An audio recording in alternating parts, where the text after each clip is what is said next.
Hello, and welcome to Discovering the Maverick Factor. My name is Jewel Washington, and I serve as the Vice President for Talent, Culture, and Engagement here at the University of Texas at Arlington. Today we have some very special guests. First, we have Gerald Saxon, who is a former Associate Professor of History at the University of Texas at Arlington, who served as the Assistant and then the Associate Director of UTA's Special Collections from 1986 to 2000. And then from 2000 to 2004, he served as the Associate Director of the Libraries. And then finally, from 2004 to 2011, he served as the Dean of the Library before stepping down to focus on teaching students and working on his own research until he retired from UTA in 2024. You're making me feel old. Yeah. So welcome.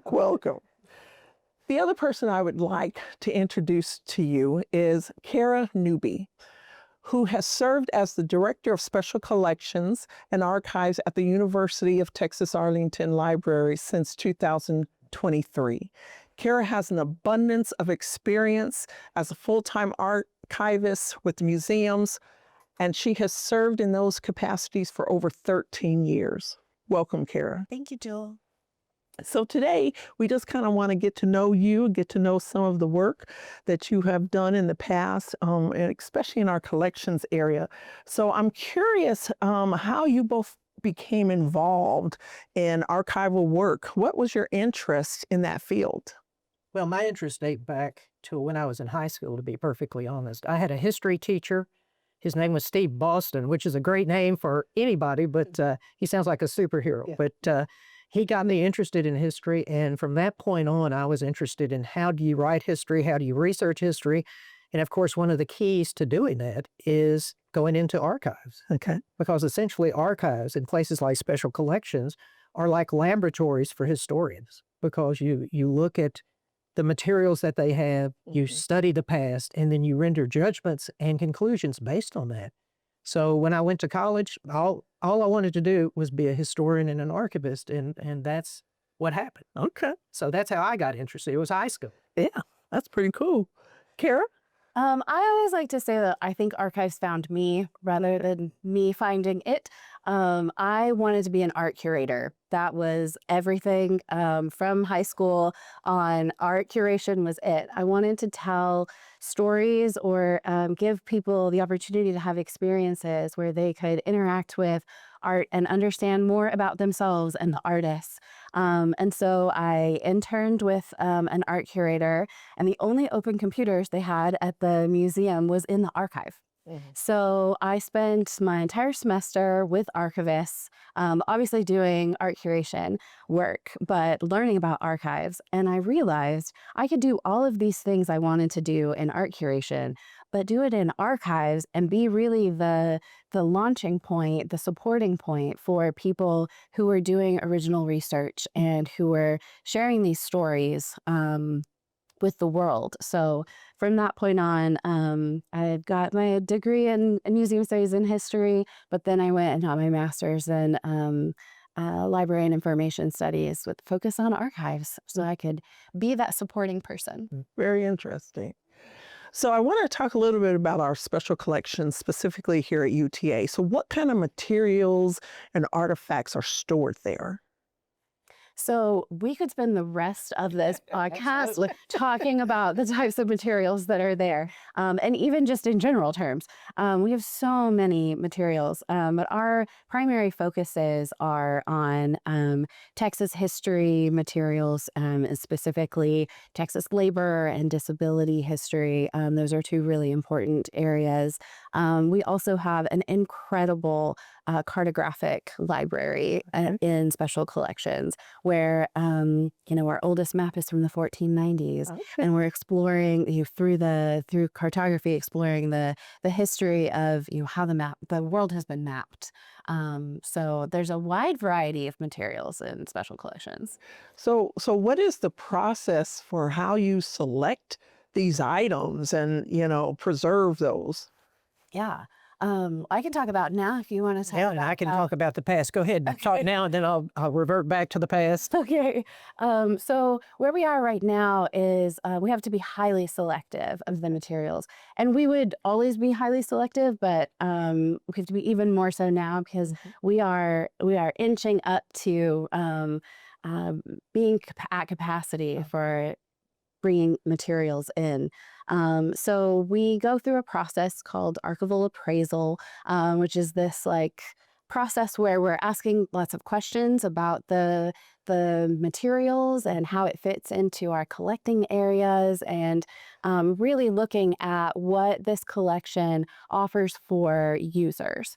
The heart of special collections is access to these materials. So we want to make sure that these are materials that people can easily use and will use and align with the other collections we already have.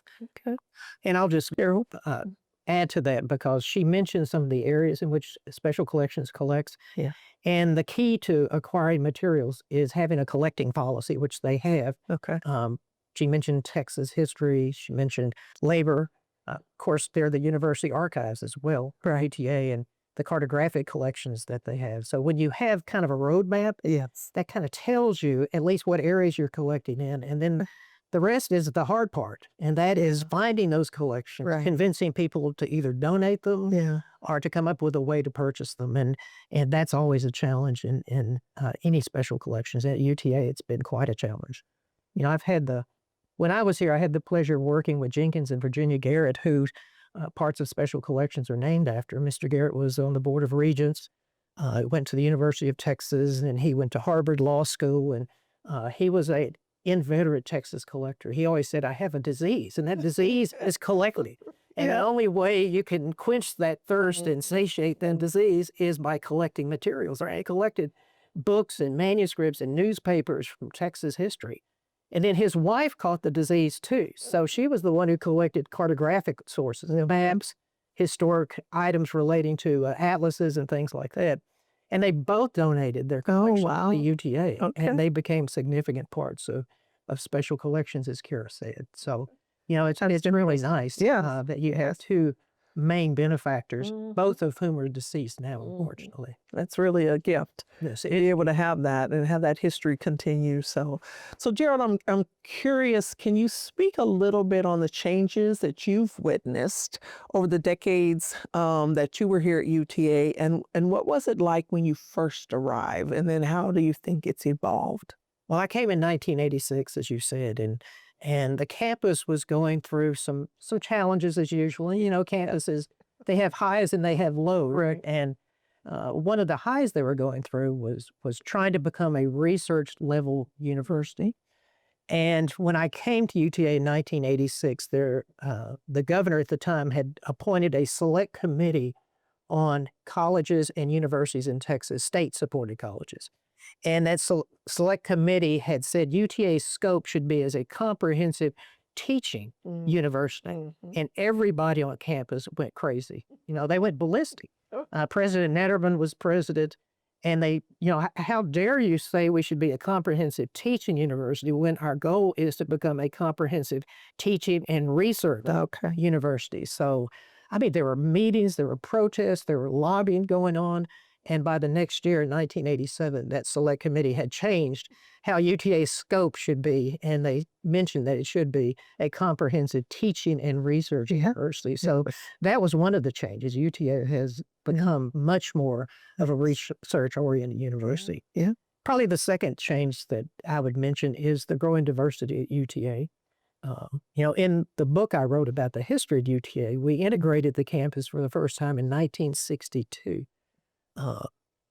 We were the first school in the A&M system to do that. We were part of the A&M system at that point. And we were the first school to do that. But it was a slow process. And now you see it pay dividends. And those dividends are just outstanding. UTA is primarily a minority, majority university.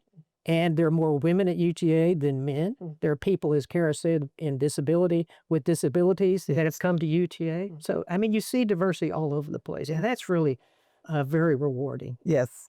Absolutely. Hispanic serving institution and one of the top in the nation with diversity, you know, and stuff. I know when I was looking to come here, that was one of the things that attracted me, you know, is wow, you know, it's really, really inspiring to have just a lot of different kind of people with different perspectives, you know. So thank you for that history.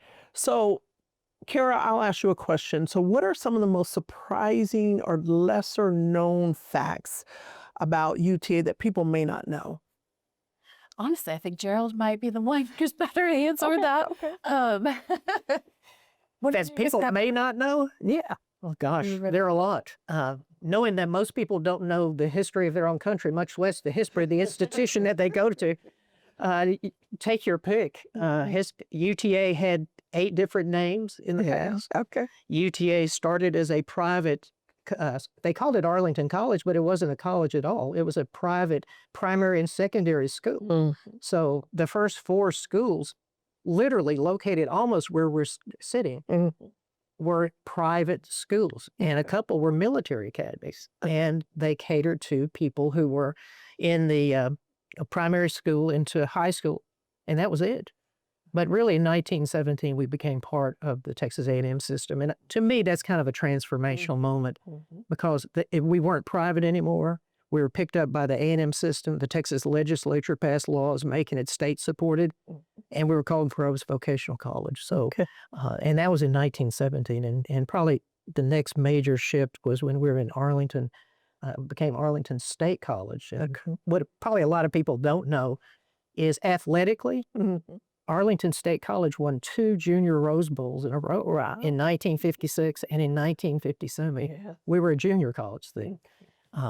So athletically, that was one of our pinnacles. And of course, the moving Mavs, our wheelchair basketball team and the lady moving Mavs have won national titles too, and a lot of them. Yes. So I don't think people would know those types of things. Right. No, there's a rich history here at UTA. And, you know, if we had a full day, we could go over a lot of those things. So, so Kara, I'll ask you this one. What is your favorite item in the collection and why? So this is my most loved and most hated question. I love this question because it gives me an opportunity to talk about collections.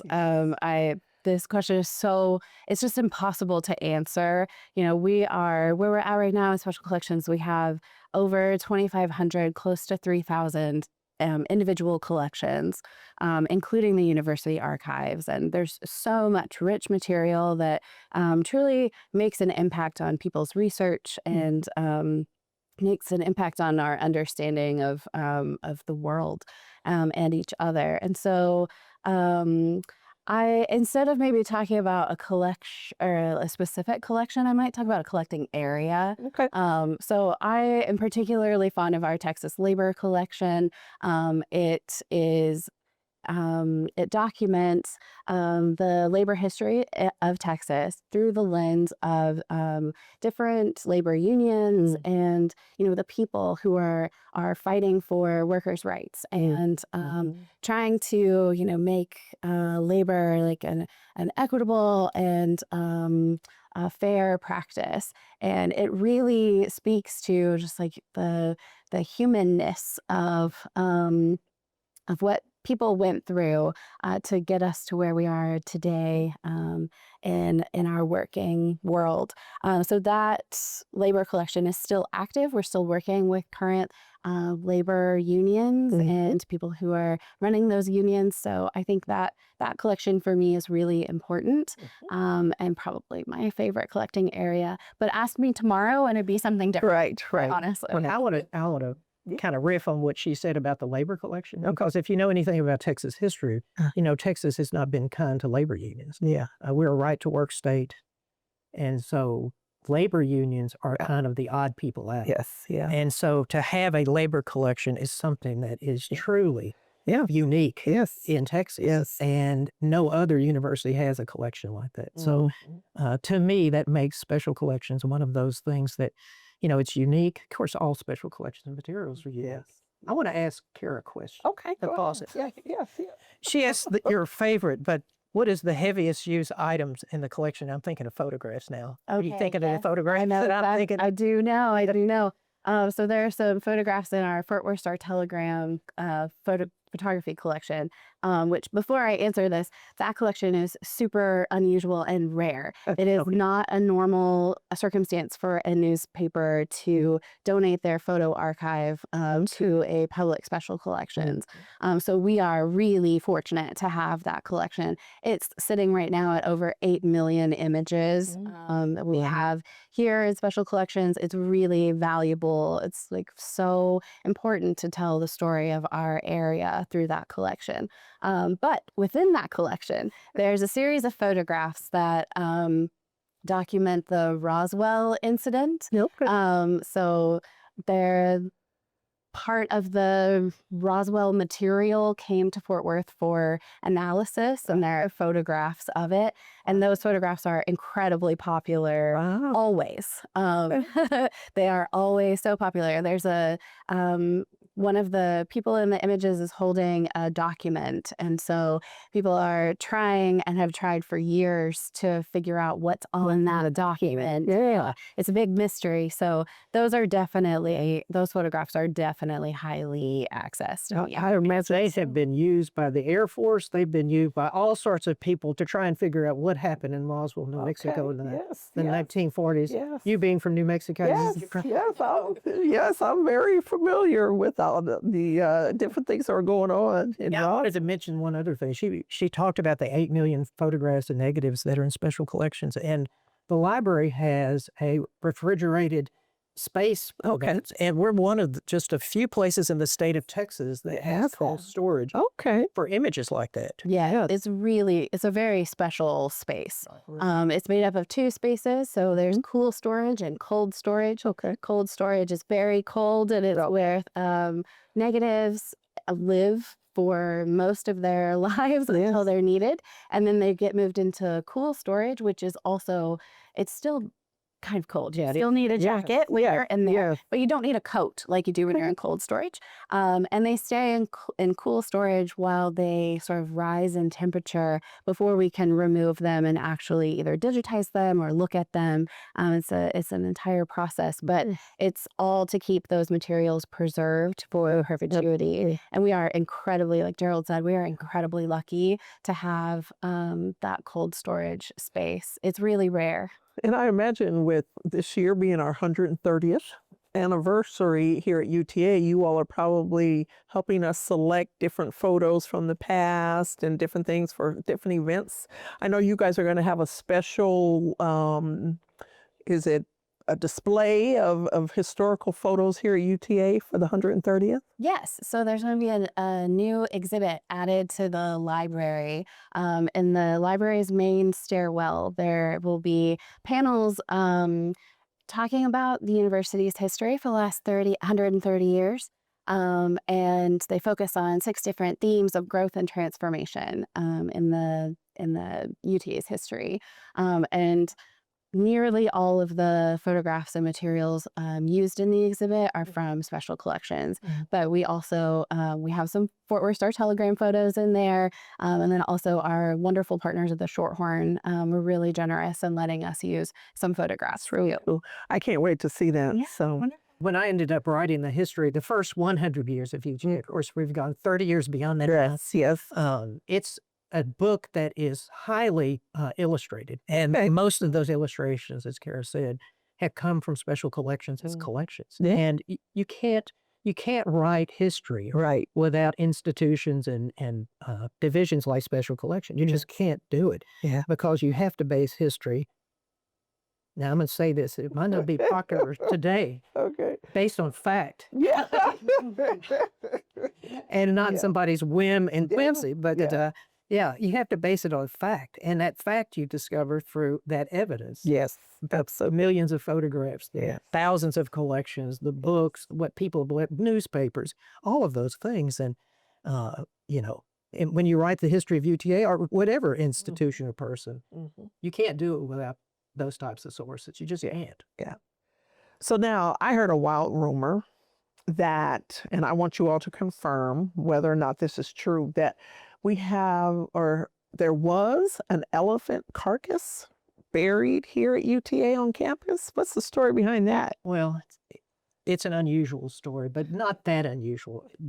I think it was the biology department in the 1950s ended up purchasing the remains of an elephant that died at the Fort Worth Zoo. And they were going to study those remains. And after they ended up studying the remains, they buried those remains on, I say on campus. It was on campus. It's near where the stadium is today. Yeah. Yes. That West Campus that we call it today used to be an agricultural field. When we were part of Texas A&M, Yes. that is where our students worked in agriculture, horticulture, and all of those things. So that elephant's bones are buried under the stadium. Yeah.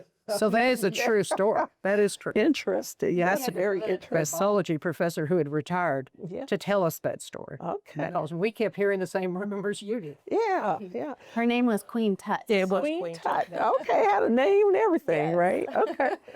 So, as I want to transition, since you were talking, I just asked you a question. You were talking about how that was true. And I'd like to just do some rapid fire questions. God. True or false? Okay. Are we going to be graded on this? No. And we'll take like 60 seconds or something like that and just ask you some questions. And then you just let me know if they're true or false. Okay. So, the first one is UTA's official school colors were originally purple and gold. True or false? False. Okay, what were our originals? Now that's a good question. Because I know it wasn't purple and gold. Yeah. Because as Kera said at one point, all those photographs are in black and white. Right. And when you say original, are you talking about Arlington College? Or are you talking about... So from what I've heard, the colors have always been blue, white, and orange. So it's true. They were never purple and gold. Never purple and gold. Never We'll say purple and it's gold. definitely true. Okay. UTA once hosted a world record-setting dodgeball game. True or false? I think that is true. Yes. In February 2012, University of Arlington broke the Guinness World Record for the largest dodgeball game with 4,000 participants in the College Center. Isn't that something incredible? That's a lot of balls coming at you right there. So, okay. Before becoming a part of the University of Texas system, UTA was once affiliated with Texas A&M system. True or false? That is definitely true. Yes. In 1965 is when we joined UT system. That's right. So, yes. Okay, here's one. The College of Education awarded UTA's first PhD. Is that False? That's false. Yeah, False. Yes. Is it engineering? It was College of Engineering. Yeah. Yeah. Bonus point. 1970. I did that. We rewarded 3 of them in 1970. In 1970. Okay. All right. So in 1919 was the year the Shorthorn was first published. True or false? True. True. All right. Yep. And in the exhibit, there'll be a photograph of the That first. 1920 Shorthorn staff. All right. It has nothing to do with the University of Texas. And a lot of people believed it did. Yeah. Because they're the Longhorns. And then when we joined the UT system, we'd become the Shorthorns. But no, that newspaper was the Shorthorn since 1919. Okay. That's a long time. Yeah. Okay. The architecture of the Central Library was influenced by mid-century modern design principles. True or false? That's Real. true. Okay, yes. Now, it says that the Central Library design reflects mid-century modern aesthetics, which opened in 1964. With 2 stories. With 2 And stories. With 2 stories, and then later additions. Yeah. Just later 60s. When we became part of the UT system, Uh-huh. they added 4 stories Okay. on top of the library. That's interesting. All right. Military training was once a required part of curriculum. True or false? True. True. Tell me something about that. Well, it depends on what year you're talking about. But it has been, when we were part of A&M, it definitely was required of all male students. Even when we were at private schools, Yes. like the Carlisle Military Academy, Yeah. 1902 to 1913, yes, the boys had to be in the military, the cadets. And Arlington Training School, 1913 to 16, yes. And then Arlington Military Academy, 16 to 17, yes. You all had to be in the cadet corps. Interesting. And girls had to wear uniforms, but not military uniforms. They had to Okay. sew their own uniforms. Interesting. So I think you mentioned this one before. UTA was known as Arlington State College immediately before becoming the University of Texas at Arlington. That's true. That's true. And it sounds like we were a state college, I believe, from 1949 to 1965. Well, when you say a state college, we were state supported from 1970. Okay. We were a junior college in 1917. We Okay. became a four-year college in 1959. Okay. So, and at the time we became a four-year college, we were still in the A&M system. Uh-huh. We became larger than Texas A&M. Okay. And that's when the A&M and the people here at Arlington State College got a little at odds with each other because we wanted more resources on this campus, and the people at A&M were trying to grow the College Station campus. Okay. And we got at loggerheads over those issues. Okay. All right. So here's one. The Blue Bonnet Bowl was a college football bowl game once played at UTA's campus. True or false? I don't remember it ever being, it was a bowl game, but I don't remember it ever being here. Here. Was it? Okay. No. It I was, think so. it was always held in Houston, right. not here at UTA. All right. And the last one, UTA Special Collection contains significant material related to the history of the Texas Rangers baseball team. True or false? I would say true, but it depends on how you define significant. Exactly. I mean, I'm still saying true. We have a community collection from when the Rangers won the World Series, where people submitted and donated their photographs and videos of their own experiences of the Rangers winning. Okay.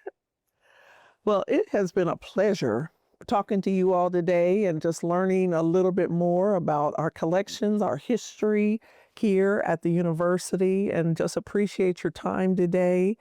And so, again, thank you all for joining us for discovering the Maverick Factor.